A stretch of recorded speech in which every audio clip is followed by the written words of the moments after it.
भविष्यवाणी करते हैं।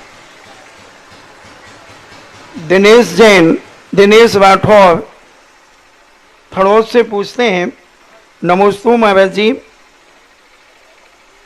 आप उसका अच्छे से उत्तर देते हैं जो मैं प्रश्न पूछता हूँ, और अगर कोई आपके बारे में आपसे पूछे तो आप कहते हैं कि सबके बारे में जानता हूँ पर मैं अपने बारे में कुछ नहीं जानता। तो मेरा प्रश्न है, इसका आश्रय क्या है महाराज? मैं अपने बारे में जो जानता हूँ वो तुम्हें समझ में नहीं आएगा इसलिए बोल देता हूँ, और जो तुम जानना चाहते हो वो मैं जानता नहीं हूँ, और जो मैं जानता हूँ वो तुम्हें समझ में आने वाला है नहीं, इसलिए। आदिति जैन गंज बासोदा से पूछती हैं, नमोस्तु महाराज जी, पिछले किए हुए कर्मों से दुख प्राप्त होता है, तो वर्तमान में हम कैसे कर्म करें जिनके प्रभाव से हमारे कर्मों का दुख कम हो? अतीत में किया हुआ कर्म को हम बदल सकते हैं। पुरुषार्थ में इतनी ताकत है कि वो भाग्य की लकीरों को भी बदल देता है। बाहुबल में इतनी ताकत है कि वो हाथ की लकीरों को भी बदल सकता है। बहुत सारी बदल, जितने आज वर्तमान में पुरुषार्थ किए जाते हैं ये सब भाग्य ही तो द्वारा बदलने के लिए किए जाते हैं। कभी अतीत में कोई खोटा कार्य किया है, उसको चोखे में बदलने के लिए ही तो वर्तमान में अनुष्ठान बताए जाते हैं, और अनुष्ठानों से अतीत की किस्मत में बहुत कुछ परिवर्तन आता है, बहुत परिवर्तन आता है। जितना अशुभ पाप सारी दुनिया ने किया है उसमें से सबका फल नहीं मिलता। शास्त्रों में उल्लेख आते हैं, व्यक्ति पाप इतने करता है, पूज्यवर शिव कोटि महाराज ने 2000 वर्ष पहले प्राकृत में श्लोक लिखे, उसमें लिखा व्यक्ति पाप इतने करता है 24 घंटे जितने आम के पेड़ में मोर लगता है। अब आम के पेड़ में मोर कितना लगता है? यदि सारा मोर फल जाए तो वो पेड़ जीवित नहीं रहेगा, समाप्त हो जाए, टूट जाएगा। ऐसा ही व्यक्ति जब पाप करता है, राग द्वेष कसाय, इतने कर्म के बंध होते हैं आम के मोर के समान, यदि वो सारे उदय में आ जाएं तो व्यक्ति जीवित नहीं रह पाए। फल कितना मिलता है? आपने देखा मोर कितना समाप्त हो जाता है, जमीन में बिछ जाता है, फिर कुछ कैरी बनता है, तब कैरी बन के नष्ट हो जाता है। कुछ लोग उसको पकाने के लिए तोड़ लेते हैं, डाल के ऊपर कितने आम पक पाते हैं? बहुत कम। ऐसा ही अतीत में किए हुए कर्म डाल पर पके हुए आम के समान फल देते हैं, यानी बहुत कम फल देते हैं।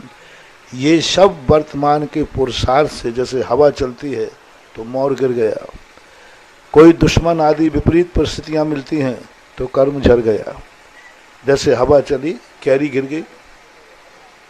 कोई व्यक्ति के आम पर लगा, एक पत्थर मारा, कैरी गिर गई, अब वो पत्थर मारने के कारण से वो कैरी गिर गई।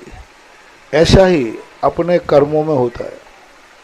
कर्मों में कई बार अपने आप हम अच्छे कार्य करते हैं, अच्छे विचार करते हैं, मंदिरों में आदि में भक्ति करते हैं, उससे पुराने कर्म झड़ जाते हैं। कभी कभी तुम्हारा दुश्मन तुम्हें गालियां देता है, तुम्हारा बुरा विचारता है, उस समय कई कर्म झड़ जाते हैं। बहुत सारे कर्मों को, इतने बड़े बड़े अशुभ कर्म भी, बहुत कुछ कर्म तो दुश्मन खत्म कर देता है। दुश्मन को बुरा नहीं मानना चाहिए। दुश्मन में जैसे अपन पूजा पाठ करते ना, तो पूजा पाठ से अपन कर्मों के क्षय के लिए करते हैं। कबीरदास ने इसलिए तो लिखा था कि निंदक नीरे राखिए आंगन कुटी छबाए। निंदक व्यक्ति बिना सावन पानी के खर्च किए हमारे कर्मों का क्षय करता है।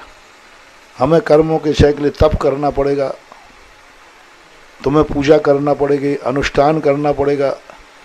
लेकिन दुश्मन तुम्हें 2 गालियां दे दे, तुम्हें बुरा विचारे, तुम्हें परेशान करे, तो ऐसे ऐसे अशुभ कर्म झड़ जाते हैं जिनके लिए अपन को तपस्या नहीं करना पड़ेगी।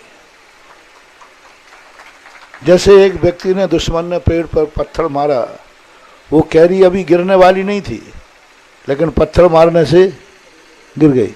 ऐसा ही दुश्मन करता है।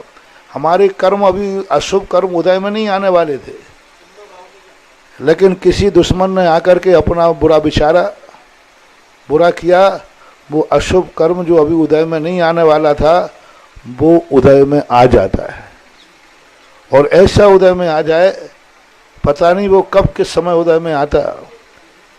दुश्मन ने आज तुम्हारी गाली देकर, आलोचना करके, और उसने उस कैरी को गिरा दिया। और कैरी में जैसे ही पत्थर पड़ा, वो कैरी आराम से थी लेकिन टूट गई। अपने कर्म भी प्रतिकूल परिस्थितियों में सबसे ज्यादा अपनी जिंदगी में एक ध्यान रखना। आज प्रश्न आया है तो सुने। यदि तुम पूजा पाठ नहीं कर सकते, तुम धर्म नहीं कर सकते, तुम अच्छा कार्य नहीं कर सकते, तुम बहुत बड़े बड़े दान पूजाएं नहीं कर सकते, तपस्या नहीं कर सकते, तो दो चार दुश्मन बना लेना बराबर काम हो जाएगा। और उन दुश्मनों, क्योंकि वो दुश्मन जितना तुम्हें परेशान करेगा, कर्मों का क्षय होगा। पूजा पाठ में तो दिक्कत है। गांधी जी ने तो स्पष्ट कहा, यदि जिंदगी में सफलता चाहिए है तो अपना एक दुश्मन बना के जरूर चलना। प्रश्न किया गांधी जी से कि भाई दुश्मन नहीं मिले तो बोले, एक चलते फिरते आदमी को एक झापड़ मार देना, लेकिन एक दुश्मन जरूर बनाना। जो व्यक्ति बिना दुश्मनों की जिंदगी जीता है उसको बहुत तपस्या करना पड़ती है, उसको बहुत पूजा पाठ करना पड़ते है, उनको बहुत दान दक्षिणा देना पड़ती है। और जिनके 2 4 10 दुश्मन हो, उनको कुछ नहीं करना, वो दुश्मन अपने आप बिना साबुन पानी के तुम्हारे कर्मों को साफ करता रहता है। हाँ वो साफ, बस तुम्हारे लिए सहिष्णु होना है। बस तुम कितने सहिष्णु हो, दुश्मन तुम्हारे लिए उतना ही लाभकारी है। अशुभ कर्मों को अकाल में झड़ा देता है।